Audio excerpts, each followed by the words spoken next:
Hello dear students, welcome back to organised knowledge channel. आज की जो वीडियो है उसमें हम डिस्कस करेंगे worksheet number 12 for class 10th। सामाजिक विज्ञान की ये वर्कशीट है जो आपके लिए 3 अगस्त 2021 के लिए शेड्यूल की गई है। आज की वर्कशीट में बच्चों हम समझेंगे, पढ़ेंगे सत्ता में साझेदारी, जो आपका पॉलिटिक्स का फर्स्ट चैप्टर है। ठीक है, सो सत्ता में साझेदारी का क्या मतलब है। वर्कशीट शुरू करने से पहले बेटा प्लीज़ चैनल को सब्सक्राइब कर लीजिए, बेल आइकन को भी प्रेस कर लो ताकि आपको आने वाली हर वीडियो की नोटिफिकेशन वो मिल जाए।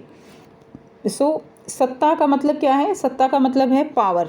साझेदारी मतलब शेयरिंग, यानी पावर शेयरिंग, यानी जो एक पावर है वो एक व्यक्ति के हाथों में सीमित होकर ना रहे, उसको अलग अलग व्यक्तियों में फैला देना, बांट देना, साझेदारी कर लेना, वो पावर शेयरिंग यानी सत्ता में साझेदारी कहलाता है। इसका बहुत ही सिंपल एग्जांपल आप अपने स्कूल से ले सकते हो। आपके स्कूल में जो है HOS हैं, प्रिंसिपल हैं, उसके बाद वाइस प्रिंसिपल्स होते हैं, उसके बाद देखिए आप जो क्लास टीचर्स हैं, सब्जेक्ट टीचर्स हैं, इस तरह से जो सारे टीचर्स हैं उनमें जो पूरे स्कूल का वर्क है वो बटा हुआ है। स्कूल में कोई एक व्यक्ति जो है वो डिसीज़न नहीं लेता है, आपस में मिलजुल कर जो है कोई डिसीज़न लिया जाता है कि वो बच्चों के हित में रहेगा नहीं रहेगा।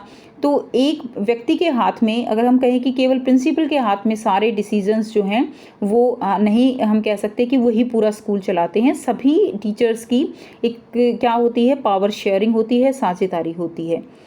इसी तरह जो वर्क लोड है वो भी बांट दिया जाता है ताकि एक व्यक्ति वो अपने आप को सुपीरियर ना समझे। क्लियर? किसी के पास कोई चार्ज होगा, किसी के पास कोई चार्ज है, किसी के पास मिड डे मील है, किसी के पास टाइम टेबल है, तो इस तरह से चार्जेस भी बांट दिए जाते हैं।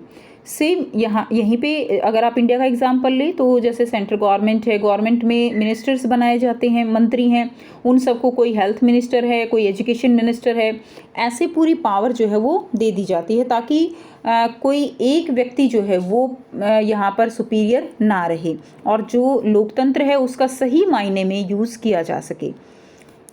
जब मोनार्की सिस्टम था यानी राजतंत्र होता था, एक राजा होता था, तो सारी की सारी पावर जो है उसके पास होती थी, जबकि लोकतंत्र में ऐसा नहीं है। सत्ता में साझेदारी का विचार स्वाभाविक रूप से लोकतंत्र से जुड़ा हुआ है। संसार के बहुधा समाज विभिन्न जाति, रंग, भाषा आदि के आधार पर बटे हुए हैं, इसलिए इन सामाजिक समूहों का सम्मान प्रदान करना अति आवश्यक है। तो अगर हम इंडिया की बात करें या संसार की बात करें तो सारा का सारा जो समाज है वो कोई भाषा के आधार पर बटे हुए हैं, कहीं जाति के आधार पर, कहीं रंग के आधार पर, और सभी समान हैं, तो इसीलिए सभी को सम्मान जो है वो समान मिलना चाहिए। सत्ता में साझेदारी के परिणामों को जानने के लिए हम बेल्जियम के उदाहरण की सहायता लेंगे। बेल्जियम जो है ये यूरोप का एक छोटा सा देश है। ठीक है, इसकी आबादी 1 करोड़ से थोड़ी अधिक है, यानी आप कह सकते हो कि इसकी आबादी जो है 1 करोड़ आबादी तो कुछ भी नहीं है, अगर हम इंडिया से कंपेयर करें तो बहुत ही ज़्यादा कम है। क्लियर? हमारे एक जो है छोटे स्टेट की तरह है ये। इस छोटे से देश के समाज में जातीय बुनावट बहुत जटिल है, यानी यहाँ पर जो जाति है वो उसका एक बहुत ही जटिल जाल है।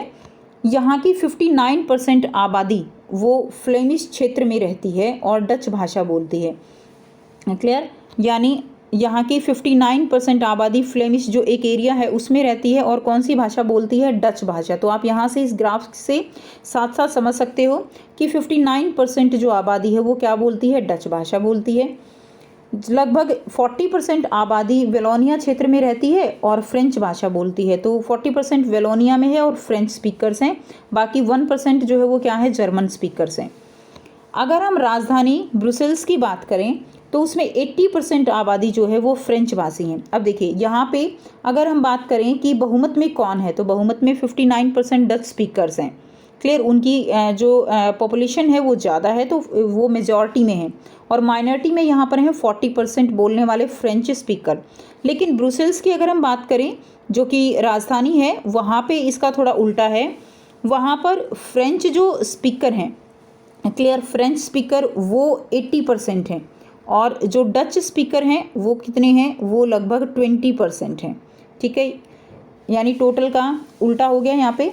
अब जो अल्पसंख्यक फ्रेंच भाषी हैं वो लोग तुलनात्मक रूप से ज़्यादा समृद्ध और ताकतवर रहे हैं।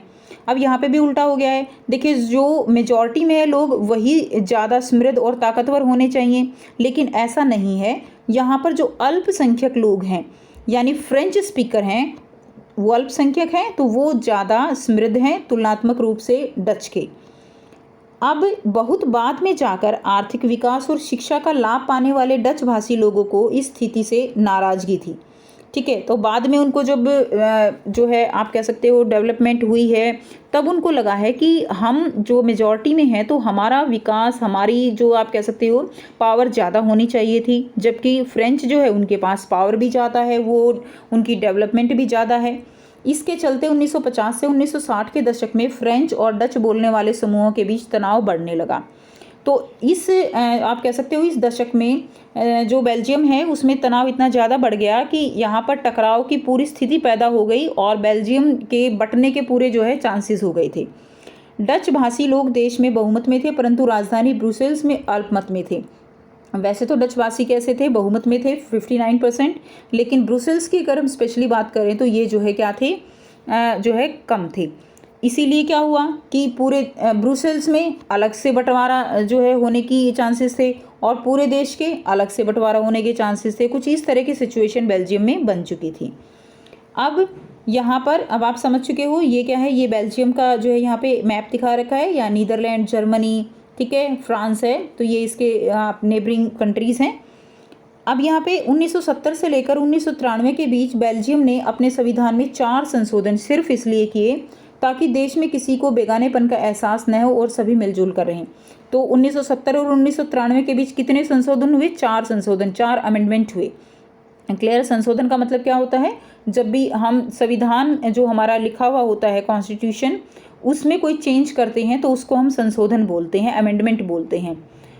अब ये अमेंडमेंट क्यों किए गए? ताकि सभी लोगों को इक्वलिटी का एहसास हो सके कि सभी जो है देश में सभी की को बराबर हक है। केवल इसलिए टकराव को रोकने के लिए कौन कौन से कदम उठाए गए?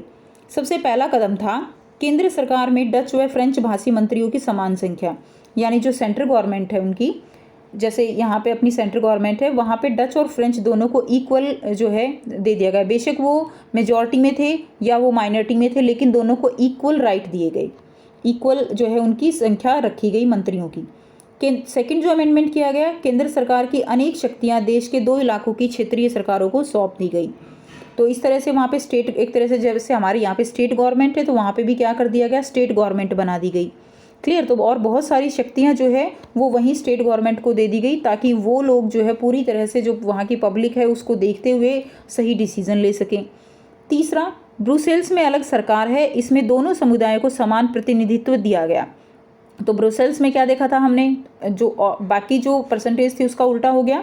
तो ब्रुसेल्स में अलग सरकार है, इसमें जो दोनों समुदाय हैं उनको समान प्रतिनिधित्व दिया गया, यानी ब्रुसेल्स को बिल्कुल अलग कर दिया गया। एक जो और फोर्थ यहाँ पे चेंज किया गया जो बड़ा ही इंटरेस्टिंग है, वो है सामुदायिक सरकार का निर्माण। क्लियर? जो हमारे यहाँ पर नहीं है। सामुदायिक सरकार, समुदाय क्या होता है? समुदाय यानी जो भी लोग हैं एक पर्टिकुलर क्षेत्र के, उसकी अलग से एक सरकार बना दी गई।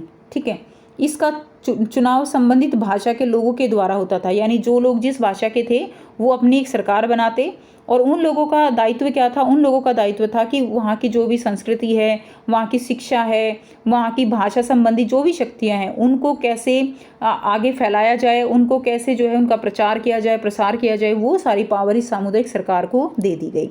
तो ये कुछ कदम थे जिससे कि बेल्जियम टुकड़े टुकड़े होने से बच गया। क्लियर है? तो अब यहाँ पे देखिए बहुत ही आसान से 2 प्रश्न दिए गए हैं। पहला प्रश्न है बेल्जियम में किस भाषा को बोलने वाले लोग बहुसंख्या में हैं? तो बेल्जियम में बहुसंख्या में जो बोलने वाले लोग हैं हमने किया था, देखिए 59% डच स्पीकर्स। तो क्या आंसर आ जाएगा इसका? ऑप्शन दिए गए हैं फ्रेंच, डच, जर्मन और अंग्रेजी, तो सही ऑप्शन हो जाएगा डच। नेक्स्ट देखिए प्रश्न 2 है, निम्नलिखित में से कौन सा बेल्जियम में टकराव रोकने के लिए उठाया गया कदम नहीं था बताना है। क्षेत्रीय सरकारों को शक्तियाँ दी गई, ये तो कदम उठाया गया था। क्लियर है? ये दिया गया। सामुदायिक सरकार का प्रावधान किया गया और सामुदायिक सरकार को चलाने के लिए राज्यपालों की नियुक्ति भी की गई। राज्यपालों की नियुक्ति जो है ये नहीं की गई। ठीक है, तो सी जो है इसका आंसर हो जाएगा। ब्रुसेल्स में अलग सरकार, ये भी किया गया था, तो सी जो है इसका आंसर हो जाएगा। राज्यपालों की नियुक्ति जो है वो नहीं की गई। ठीक है, तो ये आंसर हो जाएगा।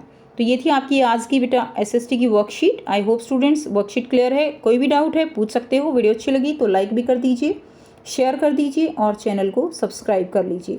सो थैंक्स फॉर वॉचिंग। मिलते हैं नेक्स्ट वीडियो में नेक्स्ट वर्कशीट के साथ। Take care.